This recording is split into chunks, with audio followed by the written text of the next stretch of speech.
नमस्कार मित्रांनो, माझ्या चॅनेल वरती तुम्हा सर्वांचं मी स्वागत करत आहे। आज या व्हिडिओमध्ये पाहणार आहे की भाग्यवान महिलांमध्ये हे 11 चिन्ह असते। तुमच्या घरच्या बायकांमध्ये पण हे आहे का नक्की बघाल। वाईट दिवस येणार आहे तर हे संकेत दाखवतात तुमच्या घरी पण हे आहे का बघाल। तर चला सुरुवात करूया आपण या व्हिडिओमध्ये। भाग्यवान महिलांची 11 चिन्हे। 1. रुंद कपाळ आणि मोठे डोळे। 2. नाकाच्या आणि ओठांच्या आजूबाजूला असलेले तीळ। 3. कमरेखालील केसांची लांबी।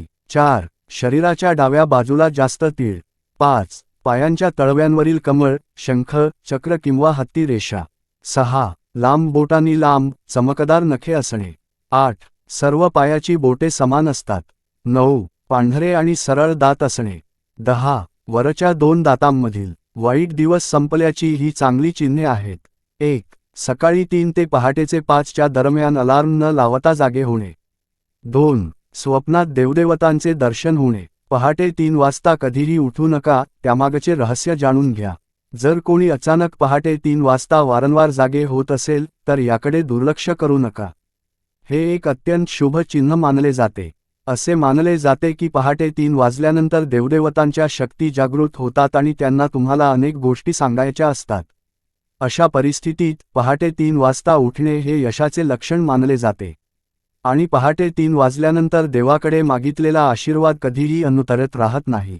देव तुमची प्रार्थना नक्कीच ऐकेल। तुम्ही कंगाल अवस्थेतून राजा कधी व्हाल हे तुम्हाला कधीच कळणार नाही। 1.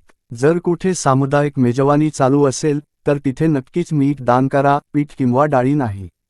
2. जर तुम्हाला कुठे एखादे मोडकळीस आलेले मंदिर आढळले तर त्याचे छत पुन्हा बांधण्यासाठी पैसे दान करा। यामुळे पैसे कमावण्याचा मार्ग मोकळा होईल। 3. कोणत्याही मंगळवारी बालाजीच्या मंदिरात जाऊन गुपचूप एक आगपेटी दान करा, यामुळे बालाजीचा आशीर्वाद तुमच्यावर सदैव टिकून राहील। 4. जिथे कुठे बिळात राहणारे प्राणी असतील तिथे एक लाडू ठेवा, यामुळे तुमच्यासाठी एक मोठा चमत्कार घडेल। 5. जर तुम्हाला रस्त्यावर कोणी कपडे नसलेले दिसले तर त्यांना कपडे दान करा, यामुळे तुमचे नशीब उजळेल। 3. कोणत्याही कारणाशिवाय अचानक हलके आणि आनंदी वाटणे। 4. गाय घराभोवती पुन्हा पुन्हा फिरणे। 5. लहान मुलाला पाहून अचानक हसणे।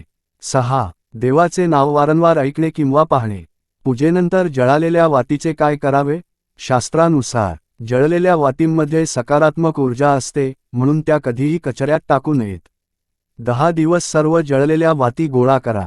11व्या दिवशी एका मोठ्या दिव्यामध्ये कापूर आणि 4 लवंगा घालून सर्व वाती जाळून टाका।